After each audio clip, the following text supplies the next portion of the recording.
Hello class, and welcome to part 2 of the Portugal discussion. My name is Clay Rutledge, and I will be talking to you today about political and infrastructural issues and corruption. First, we will begin talking about the euro. The current United States dollar is worth 90 cents, which would be 90.9 euros, which is what Portugal uses as its national currency, as well as 12 other nations in the EU. Not too long ago, the United States dollar was weaker than the euro, but since England has declared to leave the European Union in an event known as Brexit for those who have not been keeping up with the news. This event caused the world stock exchange to drop in value, but some countries have since recovered. The euro, however, still has yet to recover to its former dollar value. This means that trading with Portugal will be more beneficial for the United States because they can now be able to sell at a higher value. The cost of living, however, is incredibly cheaper in the United States. The average apartment rent in the capital city is only $600, and you can even find apartments fully furnished at that low price too. Eating meals there is also cheaper. The average sandwich cost for 2 people to eat would be $5 US, whereas here it would only feed one person. Now we will talk about politics regarding trade. The United States and Portugal have had a very good history together. They were one of the first countries to recognize the United States as an independent sovereign nation, and we have had trade ties with the country ever since. In terms of trade, the United States is Portugal's second largest trading partner outside of the EU. We will be talking about Portugal being trade in Portugal. Portugal, being as a small country as it is, they have to import a lot of items. Their most imported items are machinery and the transport commodities, chemicals, petroleum, textiles, and the agricultural products. Now, with that in mind, you might ask, how does this affect the United States when exporting goods to Portugal? And the answer is that it is very good for the United States. Well, according to theworldsrichestcountries.com, the United States exports 13% of its GDP in machinery every year, which translates to $205.8 billion industry yearly for the United States. The U.S. also exports 7.1% of its GDP in oil every year, which translates to $106.1 billion industry every year. With the United States having that much in trade every year, and when servicing a small country that has 35% of its country covered in forest, these two industrial sectors make for great business ties in Portugal, as these goods are regularly needed in their country.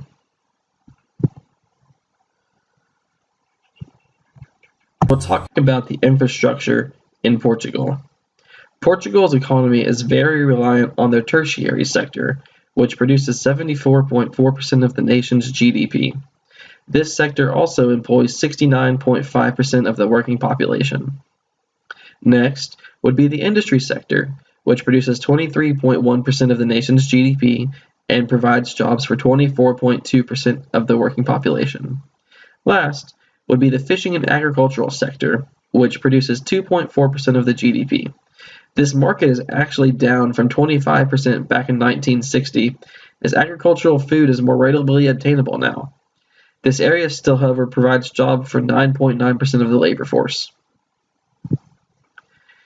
Even though a good amount of the country is working, the at-risk poverty rate is still very high.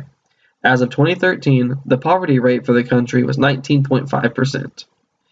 And this amount is also after help from the EU and their national government with monetary assistance.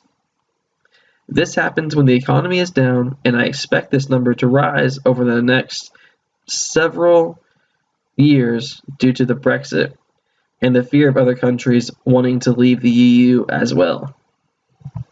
We'll talk about the corruption index in Portugal and how it translates to business practices there. Every year, countries are judged to see which country follows the laws and does not, and give to edit this whole part out, because that, edit out.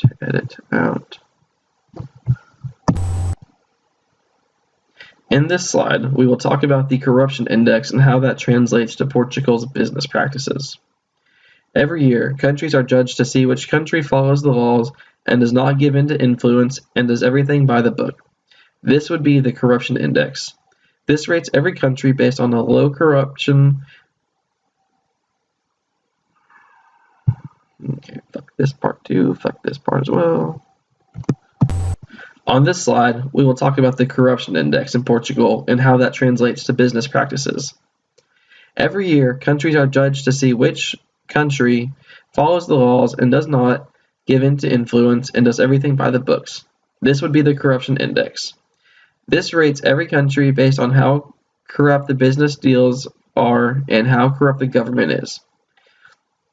Portugal ranks at number 28 on this scale. This is a very well-placed number and falls in line with most of the other Western countries. In Portugal, most of the corruption takes place in the political sector, with some happening in the business sector. With politics, it is usually lower-ranked politicians and not the higher ones. In business, the money managers who are most guilty of being corrupt. Foreign companies operating in Portugal may encounter some instances of corruption, but they do not identify corruption as a problem for their operations. The Portuguese criminal code makes it illegal to give or accept a bribe, and there is a law in Portugal that establishes the terms of liability for corruption offenses in international trade and private sectors. Continuing onward with corruption, we're going to talk about what the citizens of Portugal think. When the citizens have been asked about corruption, they had a lot on their mind to say. A total of 70% of Portuguese said corruption in the civil service was a serious problem, while an additional 20% said it was a problem. Overall, 3 in 4 Portuguese said the government's effort to tackle corruption was ineffective, with 39% stressing that it was very ineffective. Despite the heightened perception of corruption, Portuguese were the least likely to pay and bribe in Europe, at least according to the respondents, and is ranked the third most unlikeliest country where citizens will admit to paying bribes to people in public offices. This comes from a Portuguese newspaper called The Portugal News in a 2013 article. On this page, you will find the works cited, which covers and backs up most of the information in this presentation. Moving forward, you will now hear from group member 3 and the closing out of this project.